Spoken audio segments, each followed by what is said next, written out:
नमः शिवाय। दोस्तों, आज की वीडियो में मैं बताऊंगी महाशिवरात्रि व्रत की कथा। महाशिवरात्रि व्रत कैसे हम करते हैं, क्यों करते हैं और महाशिवरात्रि व्रत की कथा क्या है। महाशिवरात्रि व्रत की कथा कहने सुनने मात्र ही हमारे बहुत सारे पापों का नाश हो जाता है और हम जो है पाप मुक्त हो जाते हैं। इसलिए कथा कोई भी व्रत पूरा नहीं होता, संपूर्ण नहीं होता जब तक कि हम व्रत की कथा नहीं सुनते हैं। तो दोस्तों, आप व्रत की कथा अवश्य सुने। और दोस्तों, जब भी आप कोई व्रत करें तो आप ब्रश ना करें, क्योंकि ब्रश में कौन सा कोलगेट में क्या मिला है हम नहीं जानते। तो दातुन से ही आपको ब्रश करनी चाहिए और हो सके तो सखुआ का दातुन से ही ब्रश करें। और भोजन नहीं करने से काया की शुद्धि होती है और मानसिक शुद्धि के लिए मंत्र का जप करना चाहिए। तो दोस्तों, जब आप भगवान महाशिवरात्रि व्रत कर रहे हैं तो इन बातों का आप खास ध्यान रखें। तो चलिए आज की वीडियो हम शुरू करते हैं महाशिवरात्रि व्रत की कथा।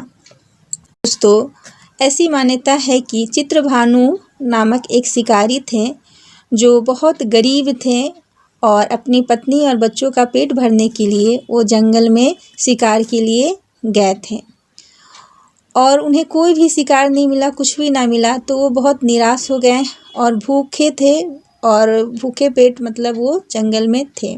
हार पाकर वो क्या किए कि एक बेलपत्र का वृक्ष था, पेड़ था, उसी पे वो ऊपर चढ़ गए और पेड़ पर चढ़कर बैठ गए और वो हाथ में तीर धनुष भी लिए हुए थे और सामने एक तालाब था। तो वो सोचने लगे कि कोई भी अगर पानी पीने के लिए आएगा या कोई भी जानवर दिखेगा तो वो जो है मतलब उसे मार देंगे, शिकार कर लेंगे उसका, ये सोच के। और उनके पास एक पानी का भी बोतल पात्र था।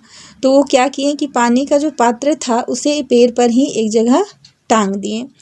तो इस तरह पानी का पात्र टांग दिए और उसके बाद वो पेड़ पर बैठ गए। तो जाने अनजाने में उनसे जो शंकर महाशिवरात्रि का दिन था वो दिन था और शंकर भगवान का जो शिवलिंग था वो उस पेड़ के नीचे था। तो जाने अनजाने में जब भी वो तीर चलाते तो क्या होता कि कंपन होता और उस कंपन से जो वो पानी पात्र में टांगे थे वो पानी शंकर भगवान के ऊपर गिर जाता और बेल पत्र भी कुछ गिर जाता। तो इस तरह से 4 प्रहर की पूजा होती है। तो वो जब जब बाण छोड़ते तब तब मतलब वो पानी कंपन से गिर जाता और बेलपत्र भी गिर जाते। तो शंकर भगवान का सिर्फ जलाभिषेक के जल से ही वो मतलब शंकर भगवान को जल ही अर्पित किए। जाने अनजाने में उन पे जो है शिवलिंग जो नीचे था, बेल के पत्ते शिवलिंग पर चढ़ते जाते गिर जाते और 4 प्रहर की पूजा जाने अनजाने में उनसे हो गई। तो इससे क्या हुआ कि शंकर भगवान जो थे उन पे बहुत प्रसन्न हो गए और प्रकट हो गए और फिर बोलने लगे कि वत्स वर मांगो, मैं तुम पे बहुत प्रसन्न हूँ, खुश हूँ, बोलो क्या चाहिए। तो बहुत विनम्र दोनों हाथों को जोड़कर बोले, हे शंकर भगवान, आप तो सर्वज्ञानी हैं, सब कुछ जानने वाले हैं।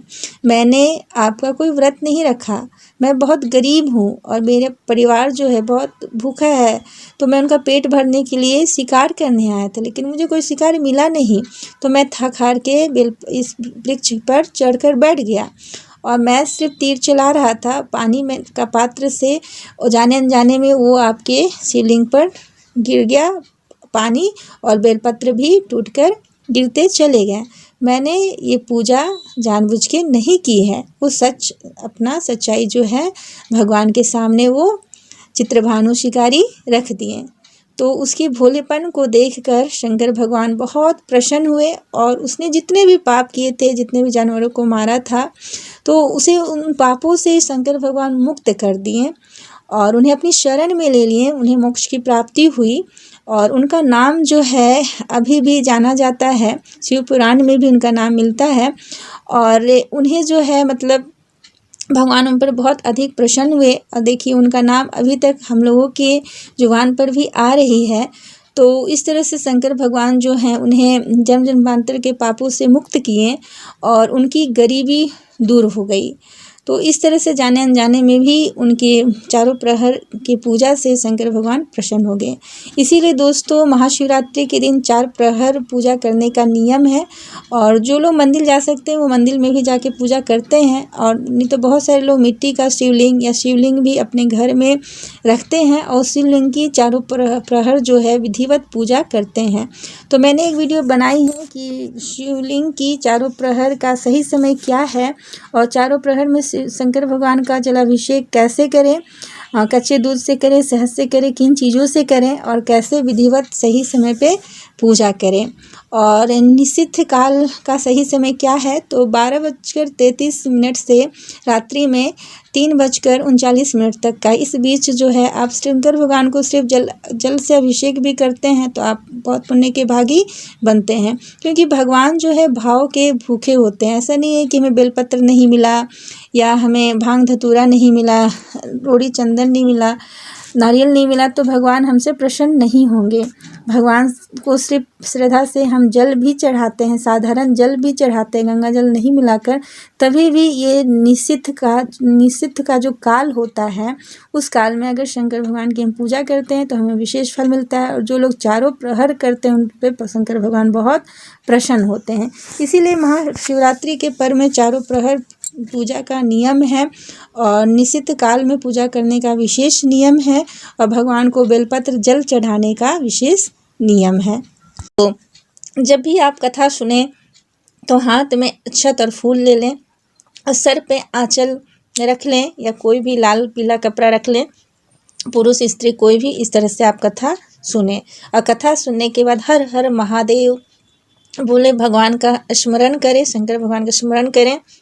उसके बाद वो जल और जो पुष्प है वो शंकर भगवान को अर्पित करें, या आपके घर गणेश जी हैं तो उन पर अर्पित करें। और जब भी आप शंकर भगवान की पूजा करें तो सर्वप्रथम गणेश भगवान की पूजा करें और नंदी की पूजा करें, उसके बाद आप शंकर भगवान की पूजा करें।